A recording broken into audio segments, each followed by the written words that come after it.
they also showed up, tried to instill in us a sense of colonizer. So they're the colonizer and inherently more superior than the colonized. So I think we have to take that into consideration too. But just basically, we are also an immigrant group here, and we are affected by the systemic racism. And as Marty touched upon, basically these are our fellow human beings, and it doesn't have to stay within racial boundaries, but just a concern for equal treatment of people and respectful manner, and avoiding all sorts of prejudice and racism and all sorts of injustices that happen in our society.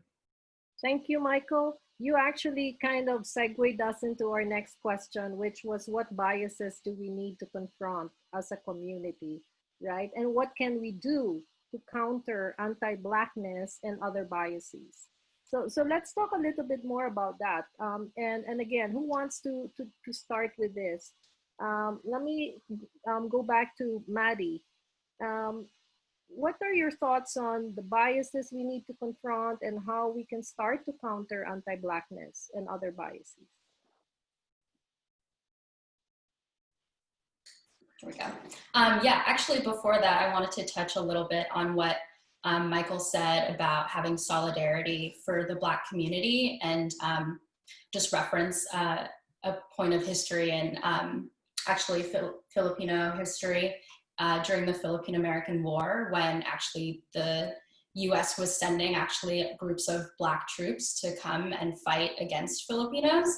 And actually in that case, when that happened, a lot of those, a few of those people did like defect and defect against the US and in support of Philippine independence. And for them, it was upon seeing that Filipinos were also victims of, you know, white supremacy and colonialism, and realizing that they were also like, how could they fight in support of the US and white supremacy against other groups that were being victims of the colonizers. So that's like a point of solidarity that I think I should probably try.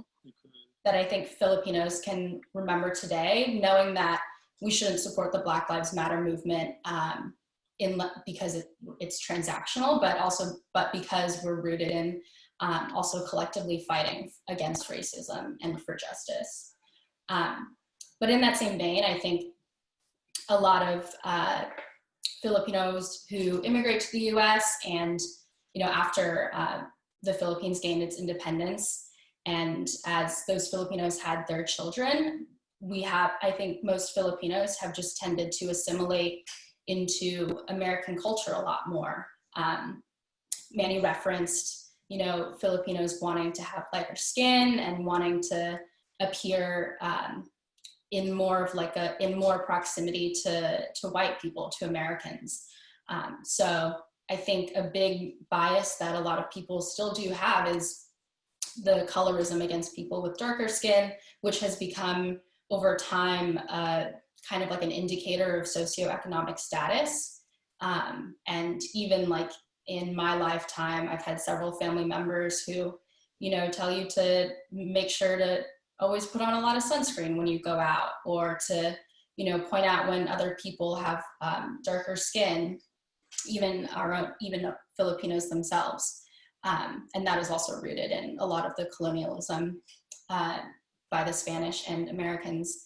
But another thing that I think is a big part of our biases is how Asians and Asian Americans sort of benefit from the model minority myth in the US, which is something that was actually instilled by white people to sort of, that in some ways has pitted Asian Americans against other people of color in the US. Mm-hmm. So that's like a big thing that a lot of Asian Americans need to reject in order to, because it's like using the model minority myth from white people has been used by Asians to sort of side with white people and look down on other groups of people of color, especially other groups of people who might not be as you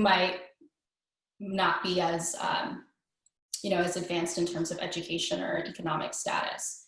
So that's something that Asians have to actively reject. Thank you. Yeah, Rafael, please jump in. Yeah, so this is actually something I wanted to say to the last question, but definitely Maddie's points are super important, especially the model minority thing. So something I need to point out actually, which is I've noticed is incredibly underemphasized even amongst Filipinos, is if you look at the writings of Filipino-American authors who came to the United States in the first major wave of Filipino immigration to the States, which was the early 1900s following the Spanish-American, Philippine-American War, authors such as Carlos Bulosan. I actually took a class on this last semester, Filipino Asian American Studies, where we study Filipino-American authors.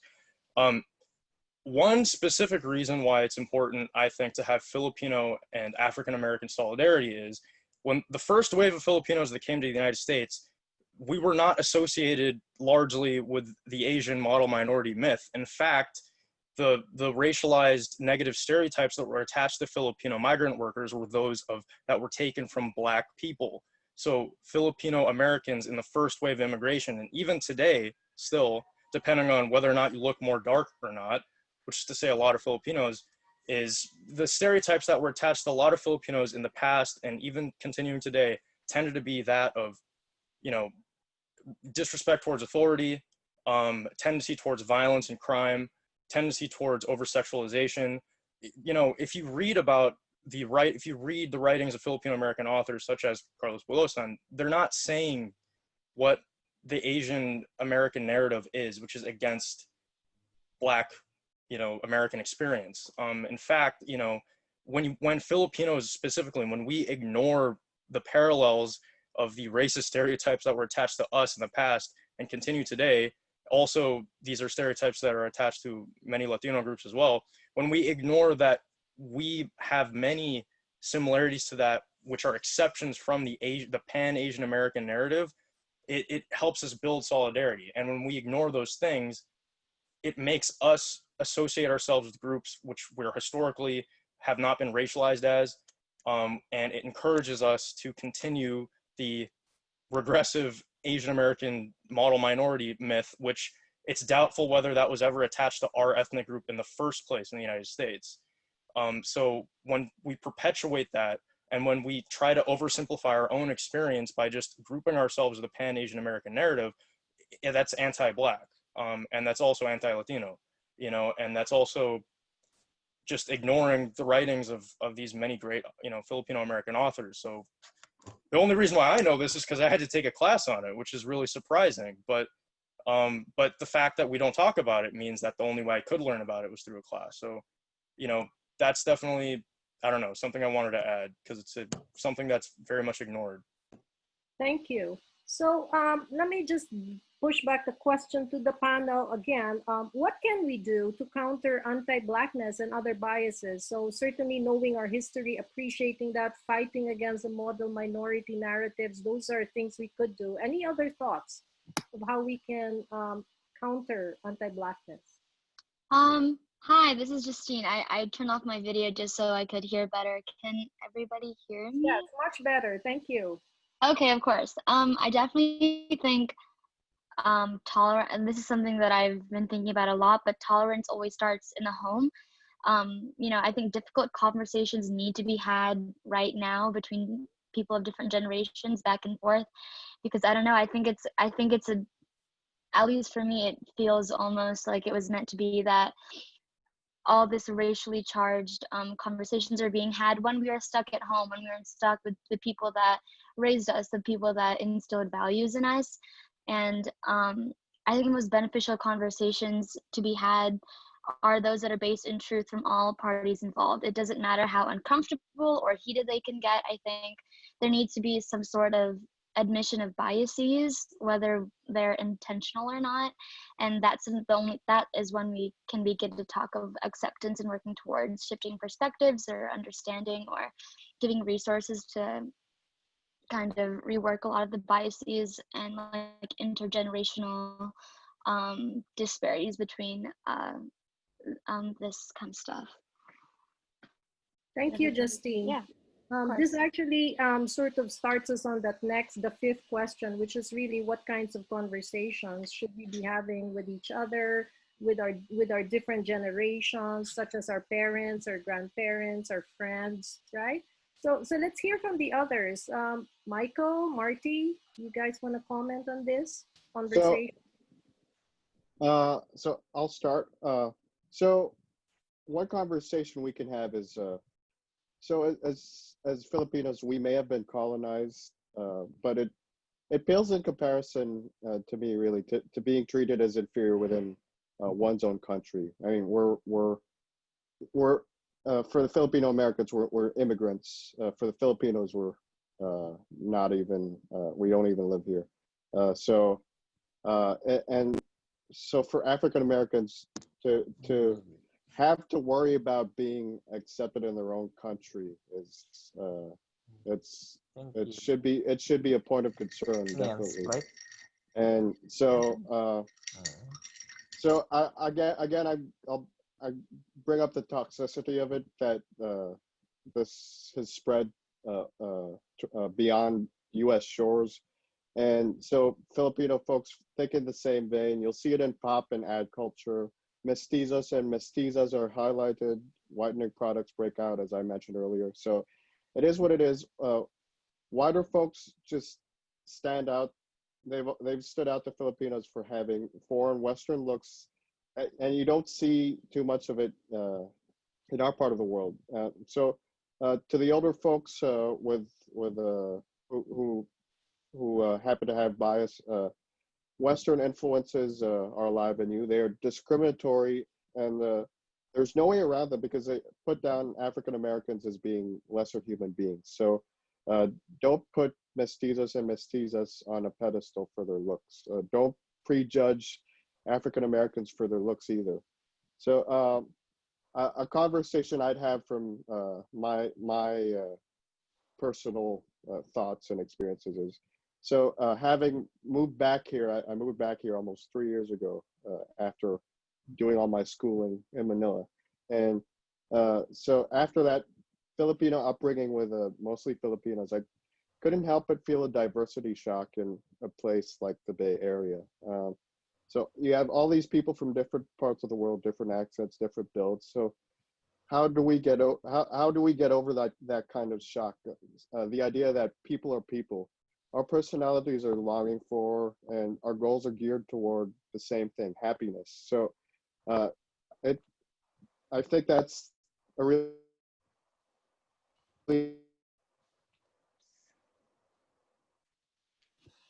important Okay, conversation to have, that worthless. So thank you, Marty. Michael, you want to add? Yes, I can add a little bit, and I just want to go back a bit to the question number 4. With our biases, we can unlearn basically all our biases. Like, for example, gender bias. There was that belief that women are incapable of some jobs, which was proven by disproved. I'm sorry, by like World War II and historical events in our life, and now women are valued as almost the same level as men. That's a separate conversation, but basically what I'm trying to say is any bias or prejudice like we can unlearn it. And so for us to confront our biases, I like what Justin said. We have to kind of reflect. We have to look towards inwards and have an ugly reflection that how were we racist in the past, what prejudices that we have. So basically we can unlearn that. But aside from that self-reflection, I think education is important. As with the Black Lives Matter movement, you see a lot of people writing about their experiences, and as a lot of resources from Black writers. A lot of, like, for example, we have a lot of documentaries right now. We have a lot of movies. We have a lot of articles on social media, and just a continued education. It's a process. It's a progress, but we can unlearn these biases and prejudices that we have. Aside from that, I like to highlight two conversations. Can be difficult, which is our fifth question. Yes, about conversations.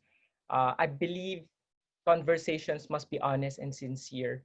Like an alcoholic, we cannot really create or start thinking about solutions or ideas to make things better until we recognize that there is something wrong. So education plays a key part in that, but also honesty and conversations. Aside from that, conversation should be two-way, I think, especially between generations. Um, for my personal experience, I asked my relatives, my grandparents, how was your experience when you moved here? And they told me there's a lot of, you could see still how their perspective was shaped by the government, by the media, uh, which are very racist views, such as criminalizing the image of the black man. So that's very apparent in their experience, and it's a dialogue, and I think it should be very sincere, but also very, we should be kind, because they were those beliefs were also a product of their time. Aside from being kind, I think we should have sympathy for when engaging in this dialogue. A lot with hostile conversations, people can be defensive, especially, or can be argumentative, especially people who don't share your view.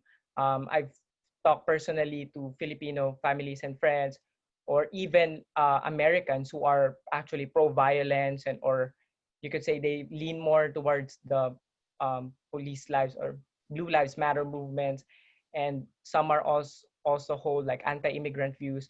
So these conversations, it shouldn't be hostile. We should take a kinder road. We are aiming for a kinder and a more just society, and our methods should be the same. We should be understanding and accommodating. I think there's importance in engaging, even if their views are different, because for now, at least they get to hear what you have to say or the opposing viewpoint. They may not accept it, but eventually down the road, they can come back to you and engage in that dialogue again. Thank you, Michael. So as I'm watching the time, so I want to move to the last question so we have some time for the audience to also pose some questions. The last question is, how can we be allies? And what can we do to help change things significantly in our society? So let me call on Andy. You want to start us off with the discussion on being an ally? Sure. I this touches on a lot of the stuff that was said earlier, but I do think we need to see this as a struggle for justice, not just, of course, like learning, educating, reflecting is a huge part of that journey, but it is a struggle for justice, because none of this, all of this whole movement, anti-Black racism, none of it is an accident. Like Michael said earlier, there are forces that are actively shaping the way we think about these things and pushing forward, you know, the white supremacy agenda, like colonialism. So I think we have to internalize that and remember that, and we have to actively fight against that, almost like programming, you know? So I think one of the major things we can do is really amplify Black voices and also listen and believe them, because a lot of the things that, I think there's a huge problem with us not understanding or necessarily believing Black people when they talk about their struggle, and we have to align ourselves with that struggle for justice.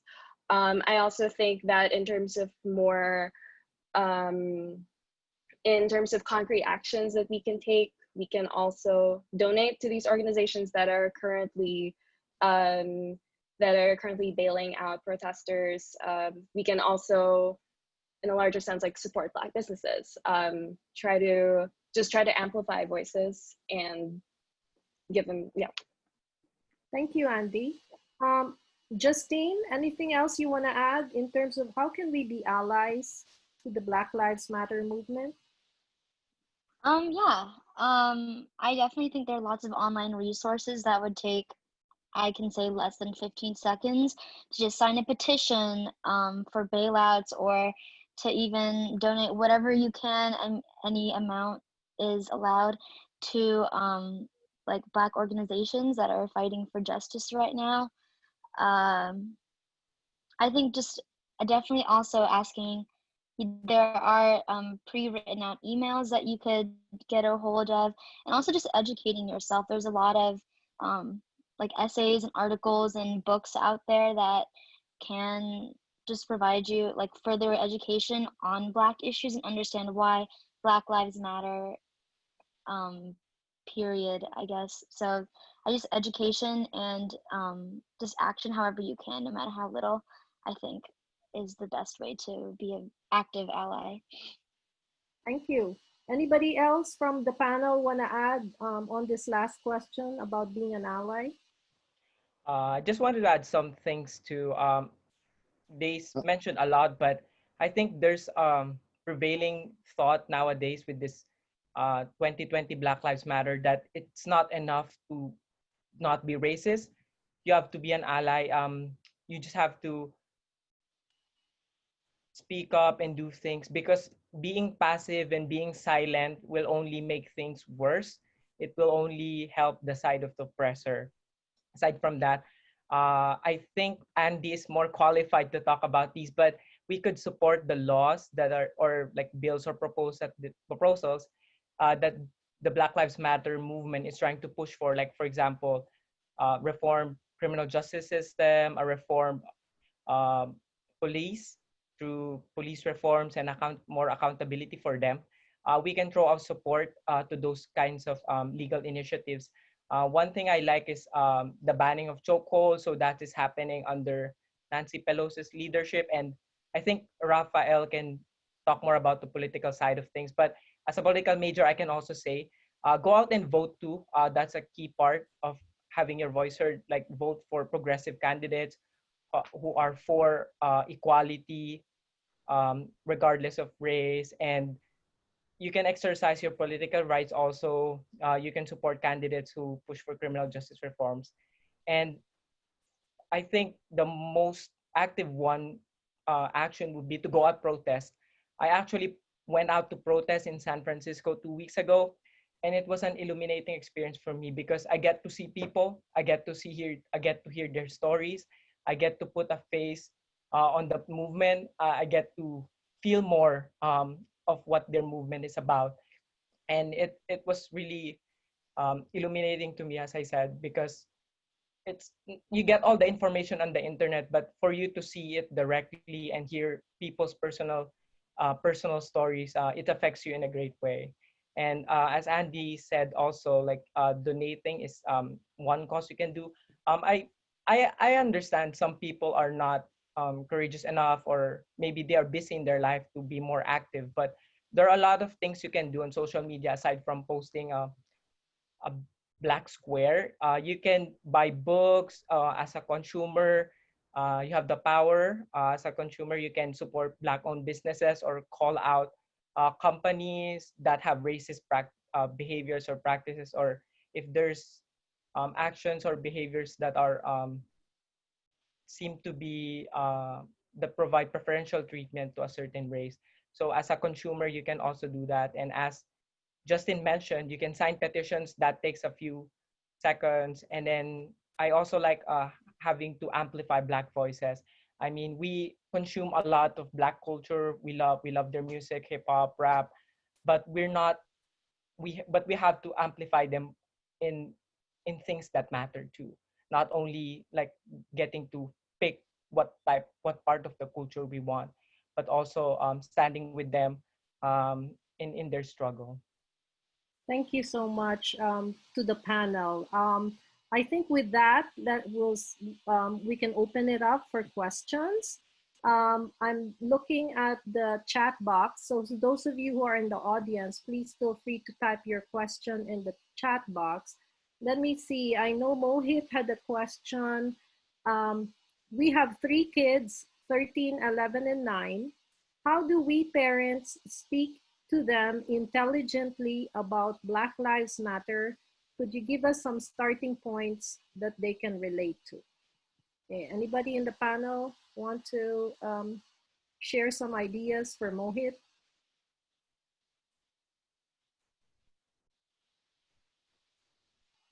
Okay, well, something I guess that you can do besides just providing the background of the movement and providing an understanding of what the specific, like arguments are, why they came up, is like, it's kind of hard to explain political motivations to children, of course. But like, there's a way to frame real human issues of discrimination and injustice and pain, and explain that to children in a way that is meaningful, like letting them know, like, not everybody is treated the same just because of the way that they look, and that's unfair. And this is a little bit, like, this might be a little bit irrelevant, but I don't know, like encouraging your kids to learn more about different groups of people, whether that's like encouraging them to make friends with kids who are, Black, Latino, Asian, whatever, and encouraging them not to shy away from like uncomfortable conversations about that, because I feel like a lot of the time people who are racist and sustain racist viewpoints, when they were growing up, they just never talked about these things, and because of that, because people ignore the kind of gross, ugly questions, they're underdeveloped as far as their understanding of these issues, and they otherwise could be a valuable ally to the African American struggle, as well as racial justice in general. Thank you. Any other suggestions for Mohit and Vika? I think it's a great avenue. So these kids are gonna learn about history at some point in their educational journey, and I think it's a good avenue that when they actually learn about these things, is because you can sort of observe their reading material, what's being used to educate them, because I personally look at, I give importance to how school books, some school books sugarcoat the bad stuff that happened, and it's important to sort of have this discussion that, hey, this is how it happened, not the way the book, your book presented it as hypothetically, as an example. So it's once the school sort of segues into topics like these, that's and you can as Raphael mentioned, it's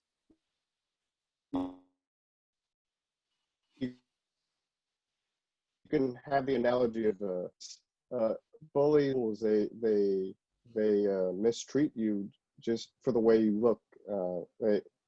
It's a good analogy to use, that the ones discriminating, they're bullies, and that it has to stop. The bullying has to stop. Thank you. Great analogy, Marty. Any other questions from our audience?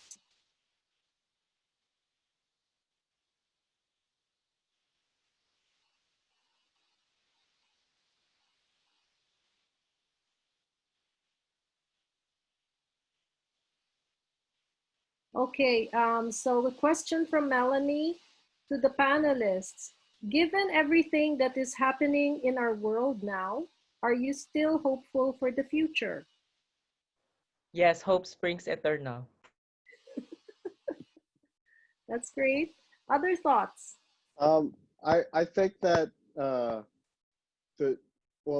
Generation Z specifically, I don't think, I read this somewhere that they haven't gone through any, like, all they remember is the stuff that happened 9/11 and beyond. So they're no stranger at all to like bad stuff happening around the world, and I think they care about their future and what the future holds for them, and they want a good future for everyone. And so I'm hopeful that, you know, it's so like you see also the kids that have had to go through like school shootings.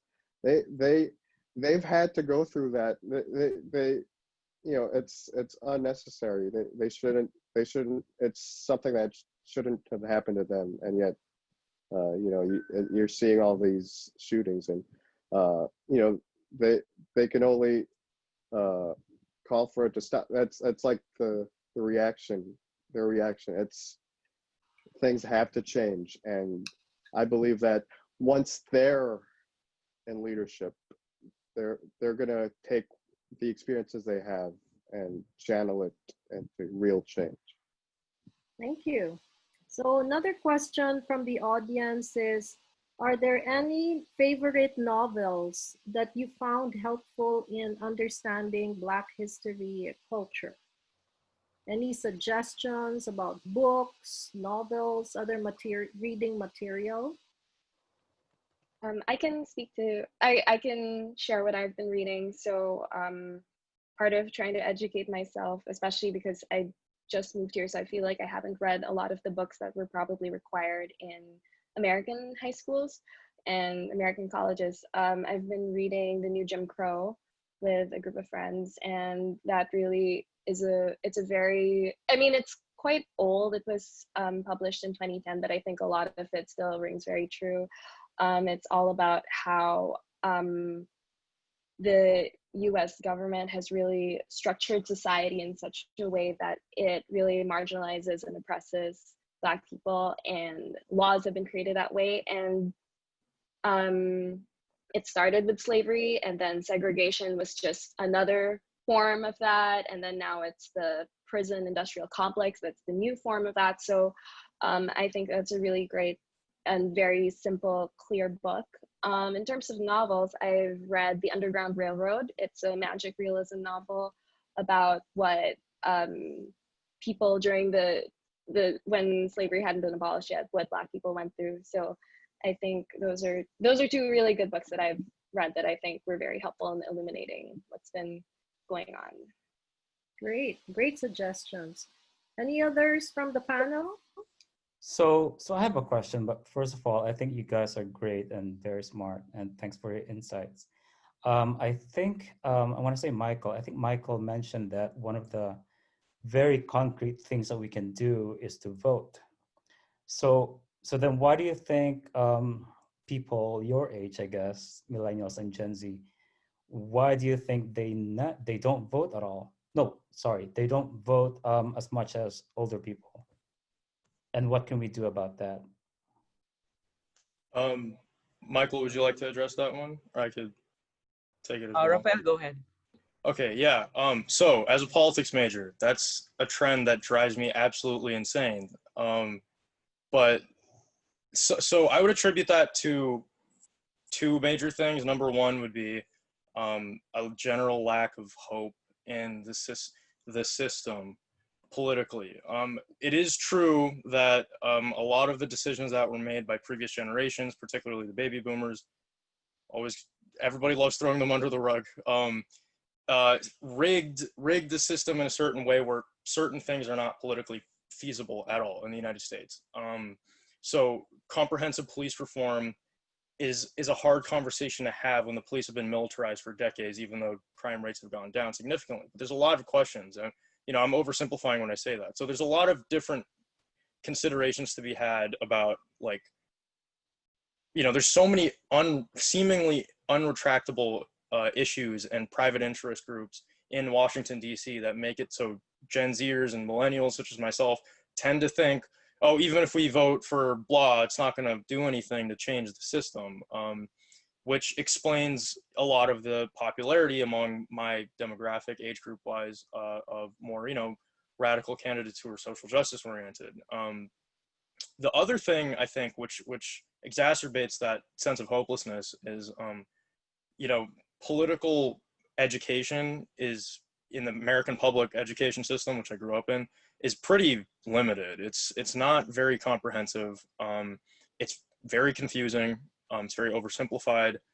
and political engagement is not usually encouraged in a lot of ways. We don't, as Americans, and especially, actually, this isn't just an issue with millennials and Gen Zers, minority groups in the United States, particularly Asian American minority groups, tend to have extremely low rates of political participation. And I think a lot of that has to do with the sort of passive mentality that I think Michael mentioned before, that, you know, some people just think it's better sometimes to just, you know, if either they feel hopeless or they think that, oh, I'm just going to stick to my own interests and not really get in trouble, you know, or anything like that. So a lot of that stems from inadequacies in the public education system, but there's a lot of things, but I myself am still enraged by that. I drives me nuts that that's something that people my age do. So yeah. Thank you. So there's a question here from Australia. What organizations do you recommend to support that engages millennials support? Australia, are you there? Maybe you can explain this question a little bit more.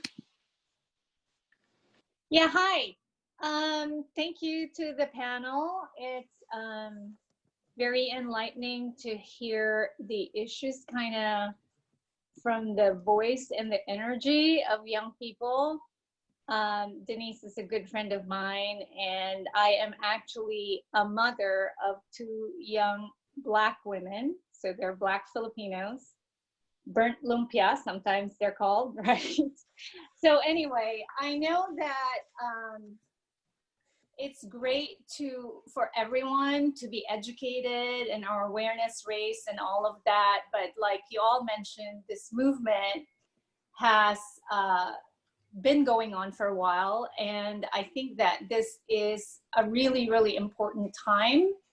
And so it's also important for us, and especially I think this audience may have that kind of power to support organizations with actually financial support. And I think that the youth do play a very important role. As I told my kids, you know, you guys were the ones who got Obama elected.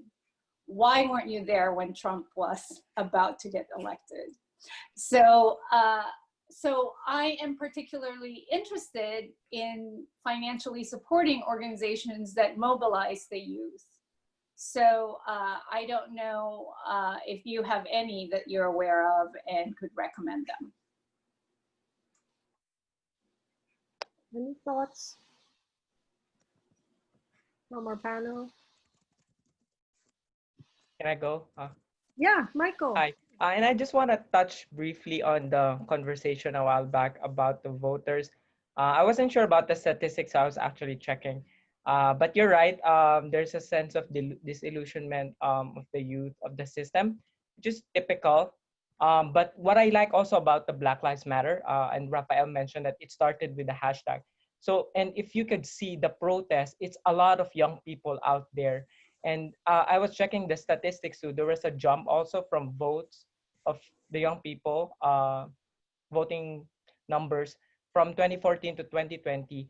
And one thing that I saw that I particularly identify with is that most young voters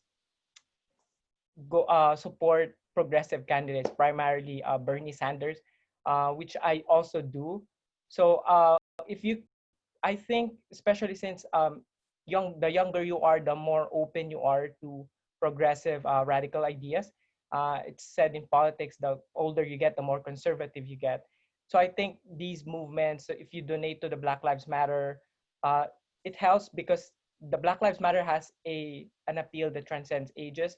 But also, as I said, there's an emphasis on the young people as well. And I mean, I lean more supporting Bernie Sanders, but you could see that a lot in the numbers, it's actually the young voters that are winning him in swing states. So I think if you try to engage, try to bring about more political engagement with your kids or children, it helps to introduce them to politicians or candidates such as Alexandria Cortez, who are who share more of that appeal and who can appeal more to the younger generation. But overall, it's a political issue, definitely, and it's a difficult one. And we admit, you could see the numbers. The numbers don't lie. We have to step up our votes. And with what happened with the Trump election, I would just like to say that we all played a part in it, but it's a global trend of strongman politics. You can see it in the Philippines, in China. It's definitely a trend worldwide. Thank Yeah, you. if I can just add to that real quick. Yeah, definitely with the Trump election, there's a lot of stuff going on there, which you really cannot blame Trump winning to millennials and Gen Zers failing. In fact, the main blame would actually, really would have to be placed towards the way that the electoral college is set up. So that's a really unretractable constitutional, not political issue. So that's a much, much, much more complicated problem.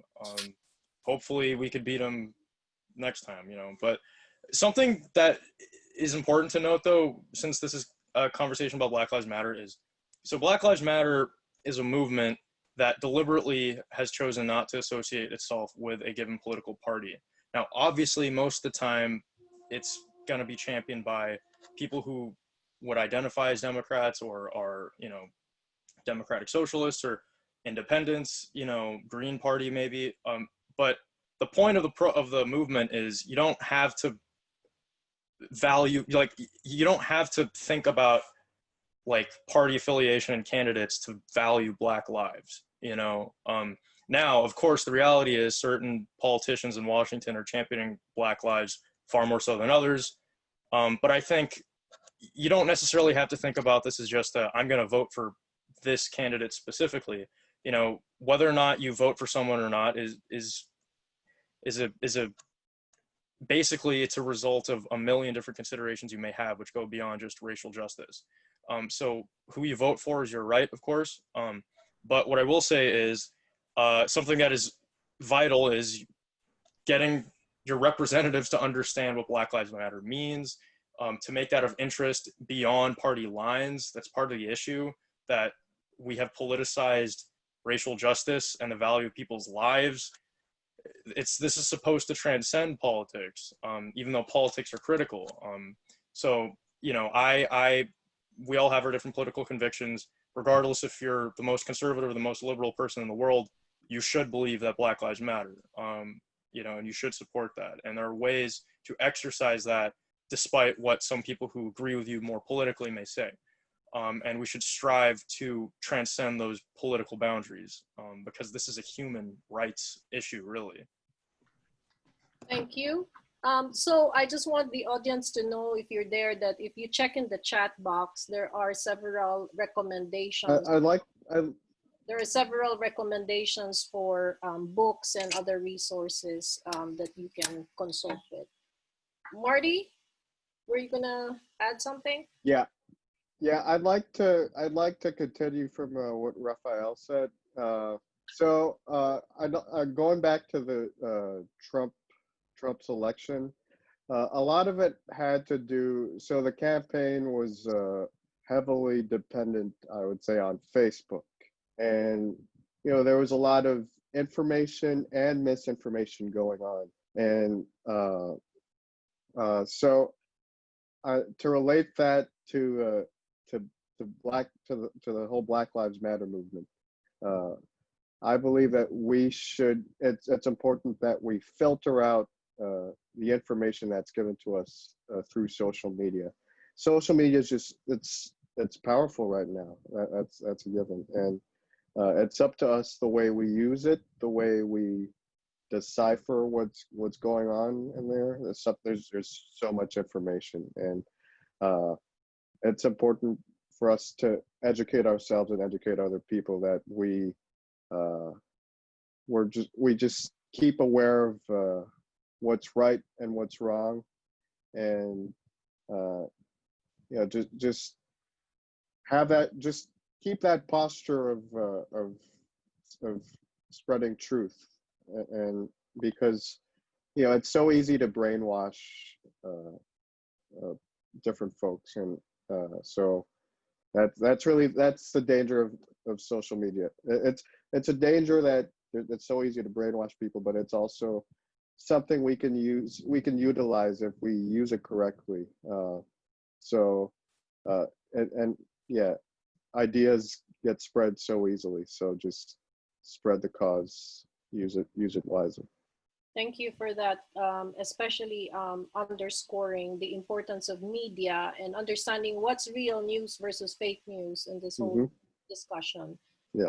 And for Australia and others who are interested, there are also some new suggestions on organizations we can donate to, such as there is a website I think that Maddie has added, as well as Michael has also added some suggestions in the chat box. So please feel free to check that out before you leave. So last question, I think is from Maribel. Just to end this, she's asking, do you guys think the movement is sustainable given the social, economic, and political structures that have built and perpetuated systemic racism, and these are so deeply entrenched and can't be changed overnight?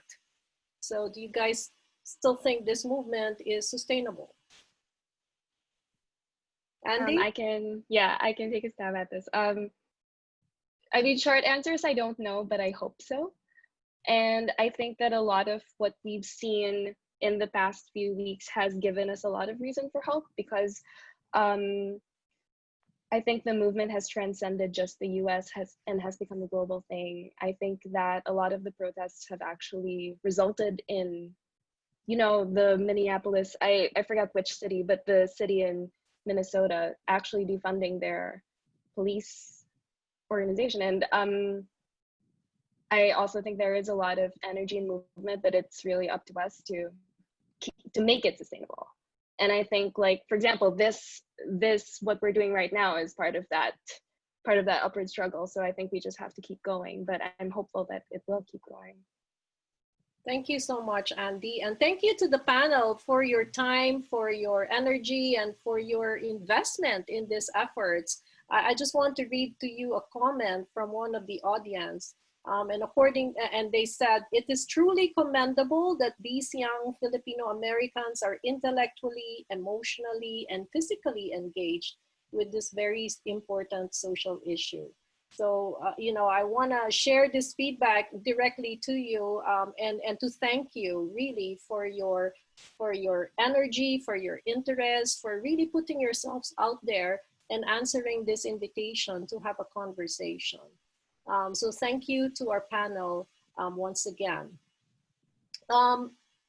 Georgia, did you have anything to add or say? Denise, this is Donna. Oh yes, Donna. So before we make the announcements, we want to listen to a song. Tonight is a testimony of the power of belief in a cause that could unite us no matter where we are. And so this song is about, even though we're apart, we are all bound by beliefs and causes that we truly want to fight for. So I'd like to ask Lionel if you can share a song for us. Sure. This one's called Walang Hanggang Paalam by Joey Ayala.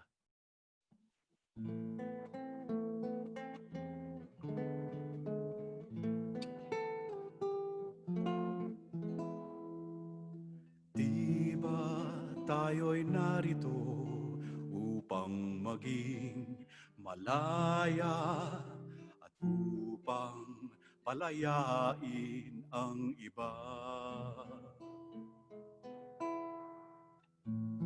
Ako'y walang hinihiling, ika'y tila ganun din. Sadya'y palayain ng isa't isa.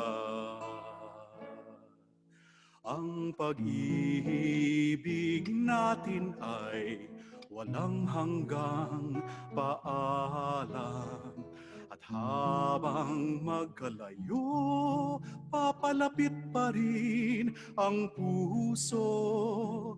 Kahit na magkahiwalay, tayo'y magkasama sa magkabilang dulo ng mundo.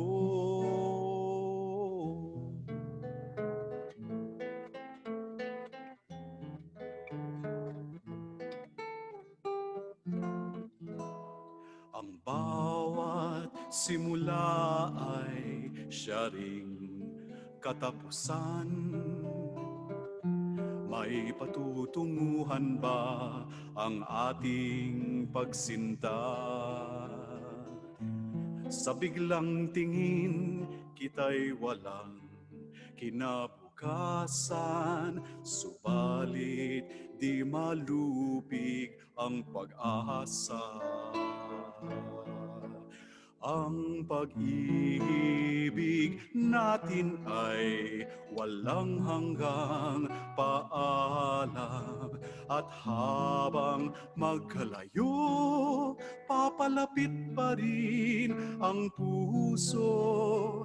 Kahit na magkahiwalay, tayo'y magkasama sa magkabilang dulo ng mundo.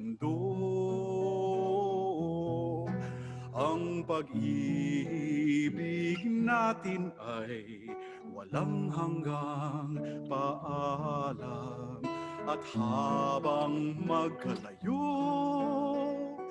papalapit pa rin ang puso. Kahit na magkahiwalay, tayo'y magkasama sa magkabilang dulo ng mundo. Sa magkabilang dulo ng mundo.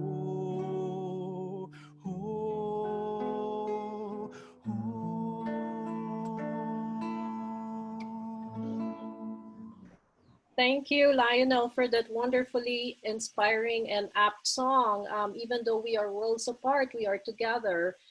I just want to make a brief announcement that we have our third discussion scheduled for next Saturday. I believe it's May 27, Jojo.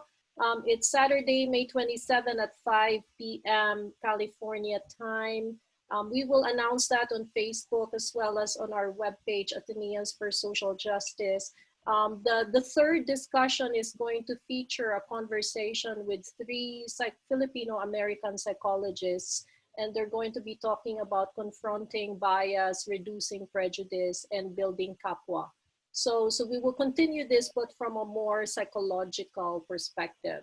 So as you can see, we're trying to organize different types of conversations with different types of subject matter experts, so we can learn and continue to learn and look at the different issues from different lenses. So thank you everyone for joining us. We hope that you found this fruitful and beneficial, and this is our little efforts to stimulate change in our world. Thank you. Thank you. Thank you. Thank you, everyone, especially to the panelists. Thank you. Yeah. Thank you for having us. Thank you, Denise.